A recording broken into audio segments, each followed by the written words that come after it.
Paris. Alors, puis il y a tous les drapeaux sur le chat. RDC. Pour les fans d'Elton. Je crois que c'est pour moi. Je crois que c'est pour toi, mon cher Elton. The Answer qui, voilà. Hommage à la République démocratique du Congo. Alors Paris, le projet ne semble pas beaucoup avancé. 1 an et demi après l'arrivée de Luis Enrique, il aurait même tendance, selon beaucoup, à reculer. Une équipe de jeunes joueurs en développement, fin de la politique des stars, un entraîneur tout puissant. On vous racontait hier sur RMC les relations qui se tendent dans le vestiaire entre certains joueurs cadres et l'entraîneur, Dembélé et Kimpembe en tête, qui ne comprennent ni le management, ni les choix tactiques du coach espagnol, ni sa volonté absolument d'incarner quasiment seul cette équipe et le club plus largement. Touche-t-on les limites du projet parisien? Venez en débattre avec nous au 32-16. Jennifer, crois-tu, toi, encore en ce projet? C'est intéressant parce que c'est un débat qui est scindé en vrai deux parties, quoi. Quasiment égalité. D'un côté, tu as ceux qui ne croient pas en la construction lente d'un tel projet parce qu'ils ne voient pas de preuves aujourd'hui sur le terrain. Et tu as ceux qui disent, un peu traumatisés par les années précédentes, qu'il faut maintenant de la stabilité, et même si on se trompe, même si on n'a pas des résultats tout de suite, on va y arriver. Est-ce que toi tu crois encore en ce projet ? Non, mais j'y ai pas cru dès le début, en fait. Donc, désolée de casser l'ambiance. Non, mais très bien. Mais là, en fait, on arrive à quelque chose qui est symptomatique du Paris Saint-Germain, qui arrive chaque année, et peu importe le projet, j'ai envie de te dire, tous les ans, pratiquement, on a ce qu'on appelait la crise hivernale. Et là, en fait, bon, il y a clairement une cassure entre le coach et les joueurs. Mais on a aussi l'impression qu'on ne nous dit pas tout sur ce qui se passe en interne. Les responsabilités, aujourd'hui, tout le monde pointe du doigt Luis Enrique, mais je pense qu'il faut quand même remonter plus haut. Il faut remonter à Luis Campos, à Nasser El Khelaifi, parce qu'en fait, on peut changer les pions à chaque fois, on peut changer les coachs à chaque fois. Le problème, c'est qu'on arrive toujours au même résultat. Donc, tant que les gens qui dirigent ce club, les mêmes causes produisent toujours les mêmes effets. Donc, au bout d'un moment, on a la sensation qu'on tourne en rond. Le projet, moi, j'aimerais bien qu'on me l'explique. Le projet, c'est plus de stars. Super. Moi, j'appelle pas ça un projet parce que c'est pas des stars, mais c'est des gens qu'on a payés au prix des stars. Les transferts ont été extrêmement élevés. Alors, moi, je vois pas de réelle réussite. Aujourd'hui, forcément, il faut se poser les questions, mais se les poser en plein milieu de la saison, c'est difficile. Et puis, on voit qu'il y a maintenant tous les joueurs et les gens qui travaillent pour les joueurs qui essayent de faire passer les messages.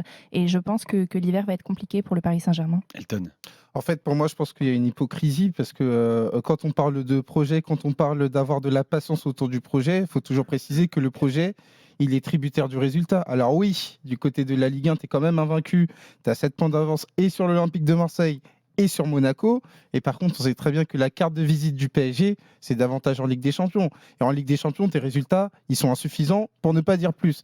Et donc, ça a amené beaucoup d'anxiété, notamment dans l'environnement PSG, dans le vestiaire parisien, parce que là, on parle d'une équipe qui est quand même leader du championnat, mais qui, à côté de ça, se tire une balle dans le pied aujourd'hui. Se tire une balle dans le pied dans la mesure où, justement, parce qu'il y a Salzbourg dans 8 jours, même dans 7 jours, et que c'est une finale, il y a beaucoup d'inquiétudes sur est-ce que le PSG va passer en barrage. On en est là. Et donc aujourd'hui, le virage, le projet Luis Enrique, parce qu'il y a question de ça, est un virage très important. Pour moi, le virage le plus important depuis que Luis Enrique est arrivé, dans la mesure où il n'y a plus cette adhésion qu'il pouvait y avoir l'été dernier où Luis Enrique personnifiait le projet. Là, aujourd'hui, il y a même des joueurs qui doutent.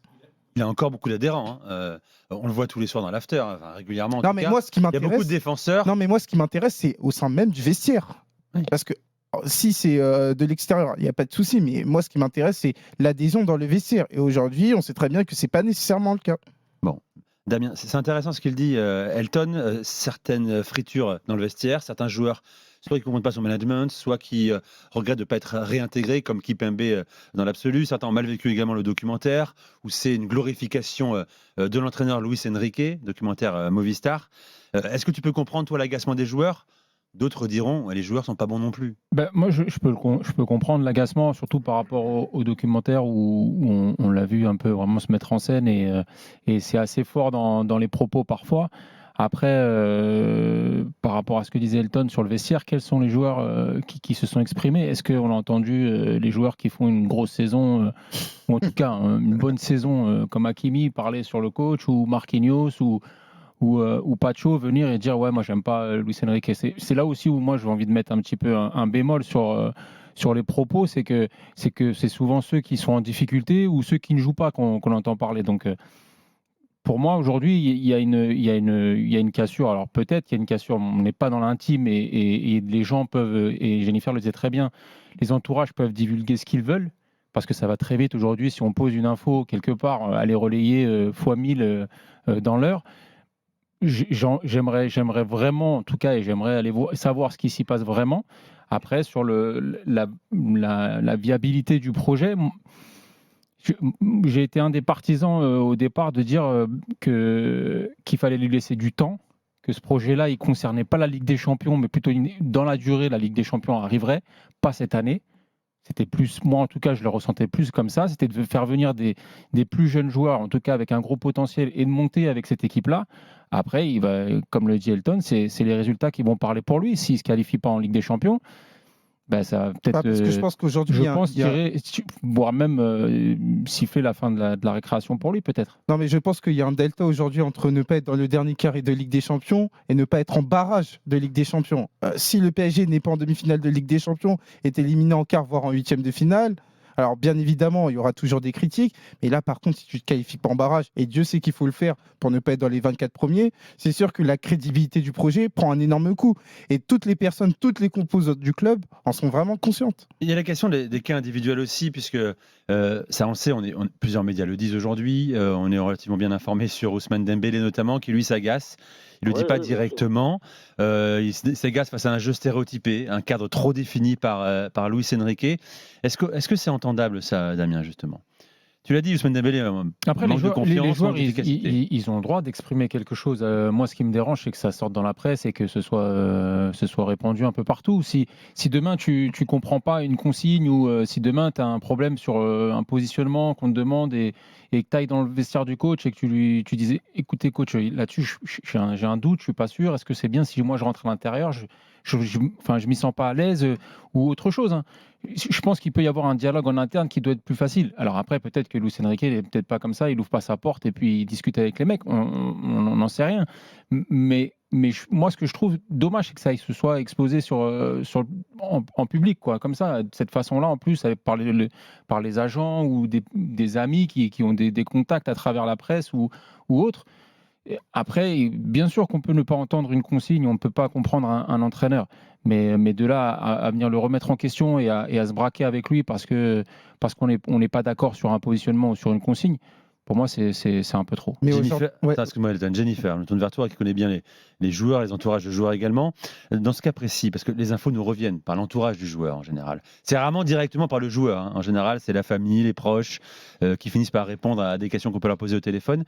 Ça, c'est parce que ces gens-là sont trop bavards ou il y a une stratégie, ce besoin de dire que notre joueur est mal à l'aise dans ce système-là? Non, c'est fait à dessein, puisque tu vois bien que déjà ça arrive toujours au même moment. Là, on a une concomitance d'entourage qui se confie. Alors, c'est caché sous l'entourage du joueur, un proche du Paris Saint-Germain. On essaie de le cacher comme on peut, mais on sait très bien que c'est les entourages. Bien sûr, puisque quand on veut pas que les choses se sachent, ça ne se sait pas. Et quand on veut régler des choses dans l'intimité d'un vestiaire, on est aussi capable de le faire. Donc mais bon, c'est un jeu qui marche à deux, c'est-à-dire que les journalistes aussi, quand ils sentent que quelque chose va mal dans un club, c'est aussi les premiers à solliciter justement cet entourage pour avoir des infos, pour avoir des exclus. C'est quoi la finalité alors quel est le but de l'entourage là-dedans? Le but de l'entourage, c'est, tu noteras que c'est toujours des joueurs qui sont pas contents ou qui sont pas performants, donc qui ont tout intérêt à ce que la pression, elle change de camp et qu'on mette la pression sur un coach, ou ça peut être un président, enfin ça peut être n'importe qui, mais le but c'est un petit peu de se dédouaner, c'est dire non, c'est pas moi qui suis mauvais, c'est que les consignes qu'on me donne ne me correspondent pas, c'est pas moi qui suis pas performant en ce moment, c'est qu'il y a un problème au sein du club. Donc c'est un petit peu pour réécrire l'histoire, et forcément les journalistes aussi sont déjà très arrivé de le faire, contents toi, ou d'avoir... pas, justement?